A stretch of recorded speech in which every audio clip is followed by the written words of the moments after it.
আজ বলবো শ্রীকৃষ্ণ ও সুদামার অটুট বন্ধুত্ব গল্প। অনেক দিন আগে ঋষি সন্দীপনের আশ্রমে একসঙ্গে পড়াশোনা করতেন দুই বন্ধু, শ্রীকৃষ্ণ ও সুদামা।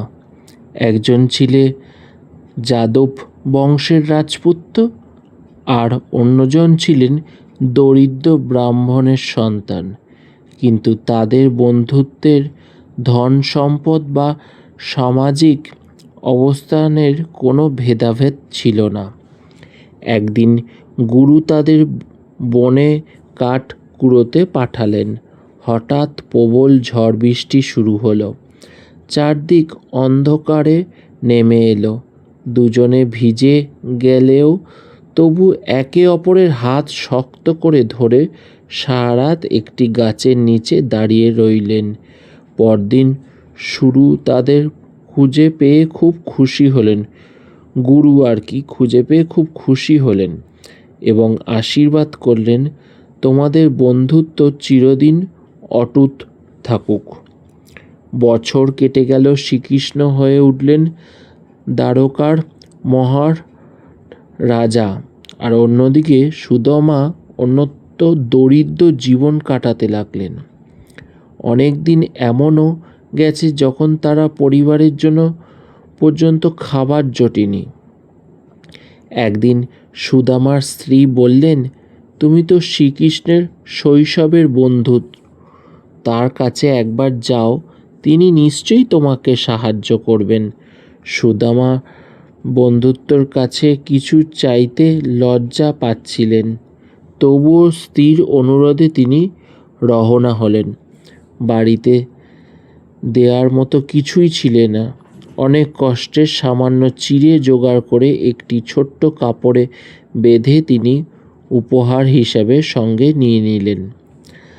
দ্বারকায় পৌঁছে রাজাপ্রাসাদের দরজা দাঁড়াতেই খবর গেল শ্রীকৃষ্ণের কাছে। খবর শুনে কৃষ্ণ নিজে দৌড়ে এসে সুদামাকে জড়িয়ে ধরলেন। রাজা হয়েও তিনি বন্ধুকে রাজসিংহাসনের পাশে বসালেন, নিজের হাতে তার পা ধুয়ে দিলেন এবং স্নেহভাবে খোঁজ খবর নিতে লাগলেন। কৃষ্ণ হাসতে হাসতে বললেন, বন্ধু, আমার জন্য কি এনেছ? সুদামা লজ্জায় চুপ করে রইলেন।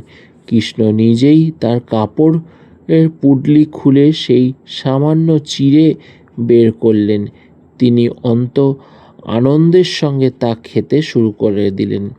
বললেন, বন্ধুত্বর ভালোবাসা দিয়ে দেয়া এই উপহার আমার কাছে অমূল্য। সুদামা একবারও নিজের দরিদ্রর কথা বললেন না। কিছুদিন বন্ধুর সান্নিধ্য থেকে তিনি বাড়ির পথে রওনা হলেন। নিজের গ্রামে ফিরে তিনি অবাক হয়ে দেখলেন, তার ভাঙা কুঁড়ে ঘরের জায়গায় সুন্দর প্রাসাদ দাঁড়িয়ে আছে। পরিবারও সুখে স্বচ্ছন্দে রয়েছেন। তিনি বুঝতে পারলেন, কিছু না বললেও শ্রীকৃষ্ণ তার মনের কথা বুঝে সব ব্যবস্থা করে দিয়েছিলেন। সুদামার চোখে আনন্দ আশ্রয় অশ্রু এসে গেল।